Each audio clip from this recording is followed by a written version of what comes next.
Bonjour, votre professeur d'informatique est avec vous. Aujourd'hui, on va travailler un petit peu sur les composants de l'ordinateur. Quels sont les composants de l'ordinateur? Par exemple, quand on dit le composant de l'ordinateur, on parle du volet matériel, c'est-à-dire l'unité centrale et les périphériques. Voici devant vous un schéma d'un ordinateur de type PC. On ne peut parler pas de type PC parce que pour moi, un téléphone est une miniature de PC. Donc, ils ont les mêmes composantes. On va voir ça. Voici une unité centrale. Voilà, ça, c'est l'unité centrale. La carte mère, unité centrale et la carte mère. Le matériel, bien sûr. Voilà.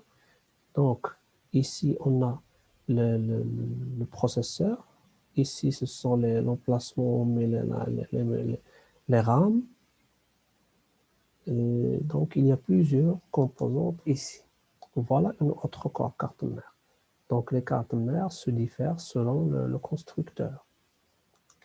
Ensuite, voilà. Donc, ici, on a le connecteur d'alimentation. C'est pour alimenter la carte mère. Donc, à peu près, on ne dépasse pas les 12 volts.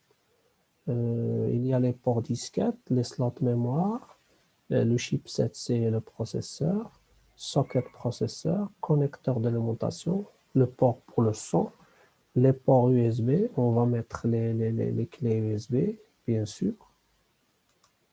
Ensuite, et là, on a le processeur. Le processeur. Le processeur, bien sûr, c'est le cerveau de l'ordinateur. C'est le cerveau de l'ordinateur.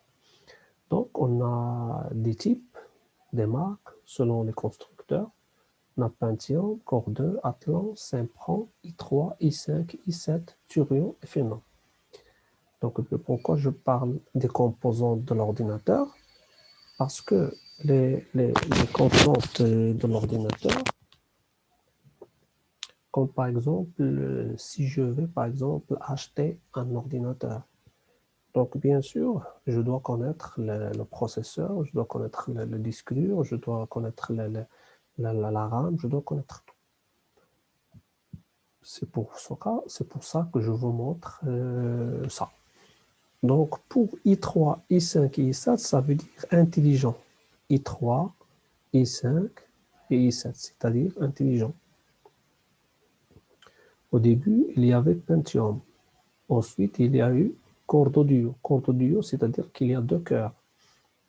Ensuite, il y a quad-core. Quad-core, c'est-à-dire il y a 4 corps, 4 cœurs. Donc, si par exemple j'ouvre le Word, le premier cœur va fonctionner avec le Word. Le deuxième, si par exemple j'ouvre une autre tâche, par exemple un téléchargement, je ne sais pas, le deuxième cœur va travailler avec cette deuxième tâche. Donc, chaque fois que j'ouvre un travail, donc un cœur, donc comme ça, c'est un processeur qui est puissant et qui va m'aider à travailler avec une vitesse. Ensuite, il y a i3. I, ça veut dire intelligent. i3, i5, i7, on les connaît bien sûr. Ce qui caractérise le processeur, c'est la vitesse de l'horloge. La vitesse de l'horloge. Donc, la vitesse de l'horloge, c'est la vitesse d'exécution. Et voilà comment ils sont. On appelle chipset en anglais.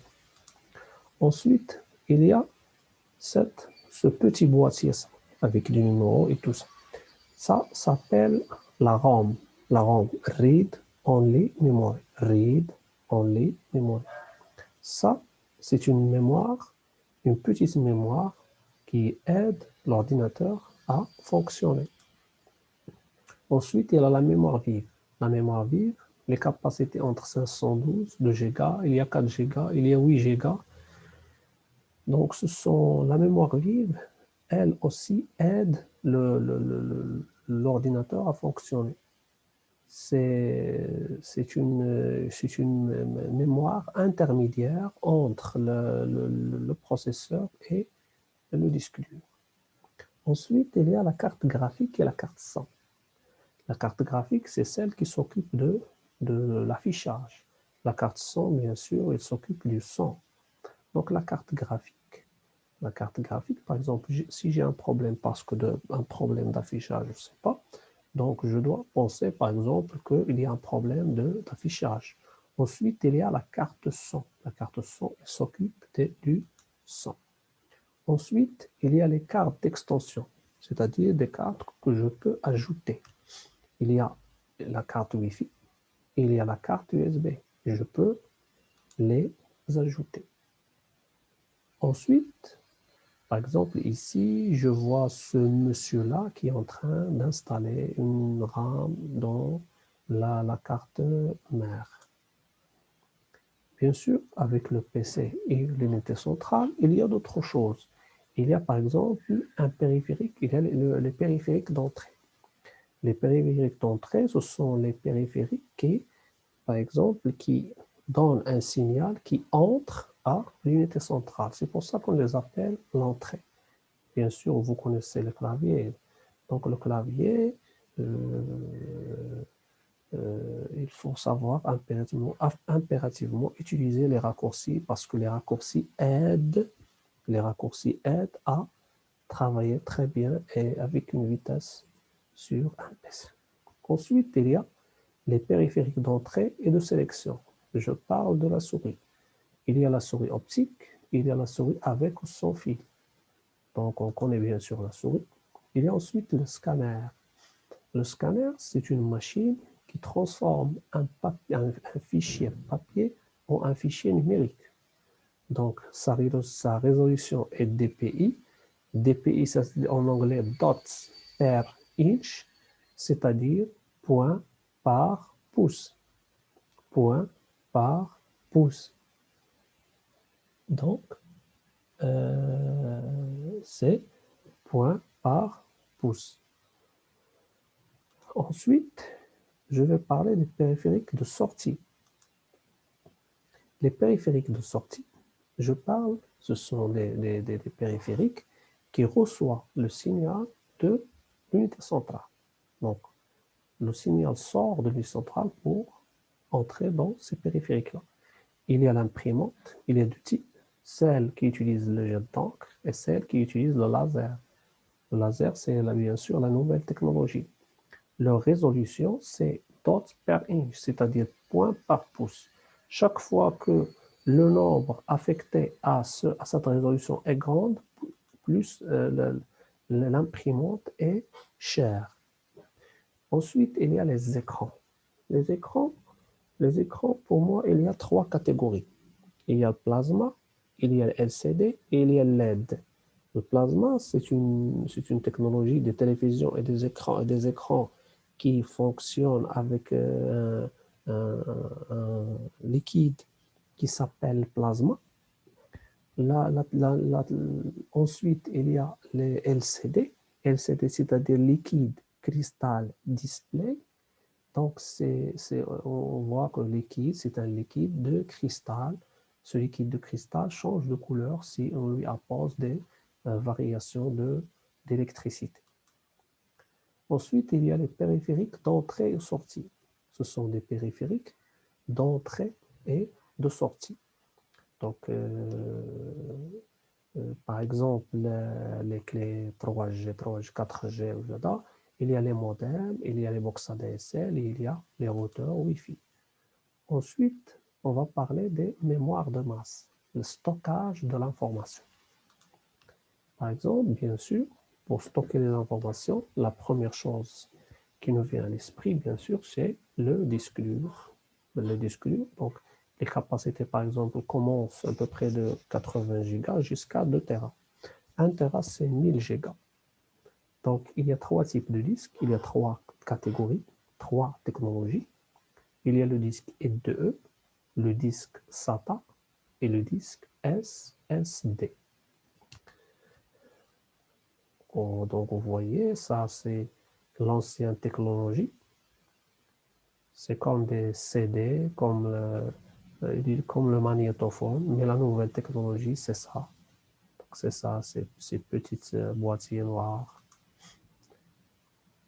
Le disque dur, voilà l'ancien disque dur, comment il travaille. Il y a une tête de lecture, il y a un bras pour la lecture, il y a donc plusieurs choses, mais ça c'est l'ancien. Ensuite, il y a les CD. Le CD-ROM, il contient 700 mégas, CDR et CDRW. CDR, ça veut dire CD read. R, ça veut dire read, c'est-à-dire qu'il lit. Lire, read, lire. Et CDRW, read or write. C'est-à-dire c'est un CD que je peux, c'est comme un clé USB. Je peux faire entrer les informations et puis les effacer. Il y a le DVD. Le DVD, ça commence à 4,7 Go jusqu'à 8,5 Go. Donc, bien sûr, il y a la RW et la R et tout, comme les CD. Ensuite, il y a les Blu-ray discs, c'est la dernière technologie, c'est qui commence de 25 Go jusqu'à 50, jusqu'à 100 Go. Mais les CD sont de moins en moins utilisés dans le jour. Donc, la clé USB donc, commence à gagner du terrain. Ensuite, les disquettes, ils ne sont plus utilisés. Donc, il y a les clés USB, mémoire flash annexe. Donc, il commence de 1 Go, 2 Go. Il y a même des clés USB maintenant qui sont de 2 Tera. Donc, si vous voulez voir comment ils sont faits à l'intérieur, voilà. Donc, c'est ce petit rectangle-là, c'est où se cache, où on emmagasine les informations.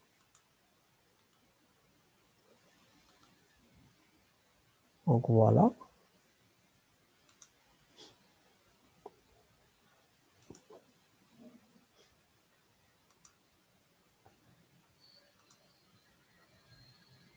Voilà.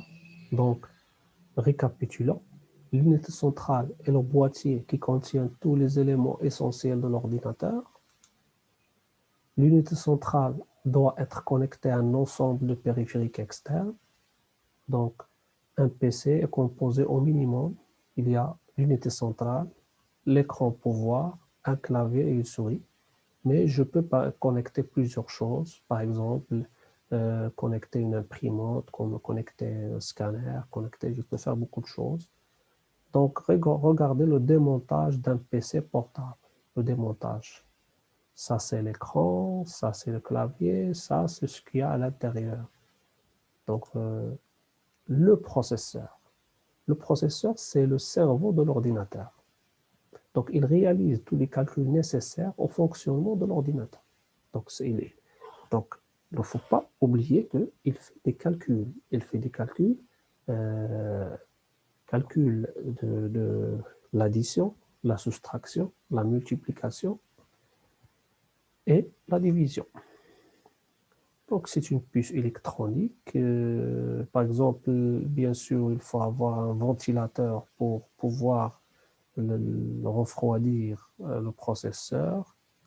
Donc, le processeur organise les échanges de données entre les différentes composantes. Donc, c'est lui c'est le chef, c'est le boss, c'est lui qui donne les ordres au disque dur, à la mémoire RAM et à la carte graphique. Donc, et qui fait les calculs qui font que l'ordinateur interagit avec vous et affiche votre système à l'écran. Sa puissance est exprimée en Hertz. Donc, الوحدة ديالو هي الهرتز. Donc, aujourd'hui, un processeur atteint les 3G, c'est-à-dire giga, c'est-à-dire milliards.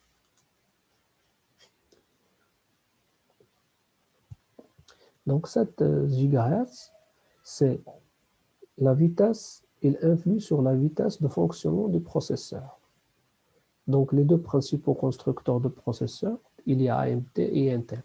Donc, si vous voulez acheter un PC, PC portable, PC de bureau, donc vous allez trouver ces deux-là, ces deux puces, soit Intel, soit AMD.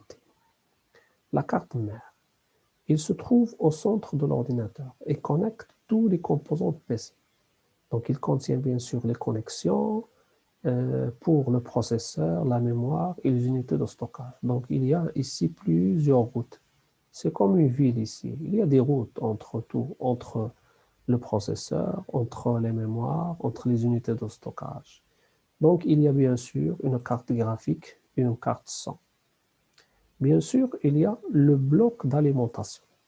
Donc, il héberge un bloc d'alimentation électrique. Donc, il est chargé de fournir le courant électrique stable. Donc, il donne ce courant électrique stable et continu à l'ensemble des éléments de l'ordinateur. Le disque dur, c'est le support sur lequel on peut stocker une très grande quantité d'informations. Donc, les disques durs actuellement, on peut trouver même 2 gigas, 2 Tera, de 4 Tera. Donc, ensuite, la mémoire vive. Regardez les mémoires vives, comment elles sont faites. La mémoire vive, c'est la mémoire temporaire de l'ordinateur.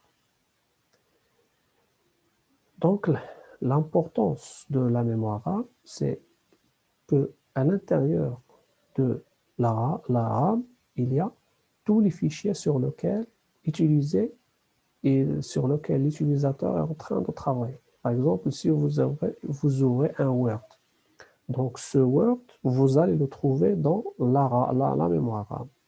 Quand vous allez travailler avec et quand vous allez le finir avec, il va partir au disque dur pour être stocké. Donc, plus cette mémoire est importante, c'est-à-dire plus il a de gigas, plus l'ordinateur travaille facilement et rapidement. Donc, pour avoir un bon ordinateur, je parle du fonctionnement, il faut bien sûr avoir un processeur, un processeur qui a une vitesse d'horloge grande, c'est-à-dire un processeur performant. Il faut avoir aussi la mémoire RAM qui a une grande capacité. Donc, ces deux-là sont très importants pour avoir un PC performant. La carte graphique ou vidéo, elle permet de produire une image affichable sur un écran d'ordinateur. Elle est la responsable de l'affichage, comme je l'ai dit. La carte son permet d'écouter des fichiers audio. La plupart des ordinateurs possèdent sa carte par défaut, bien sûr, pour pouvoir écouter, par exemple, de la musique et tout. Donc, vous avez ici un entrée-ligne, l'entrée de microphone, sortie enceinte sur un, donc sortie audio numérique optique. Donc, il y a plusieurs choses, il y a plusieurs entrées-sorties.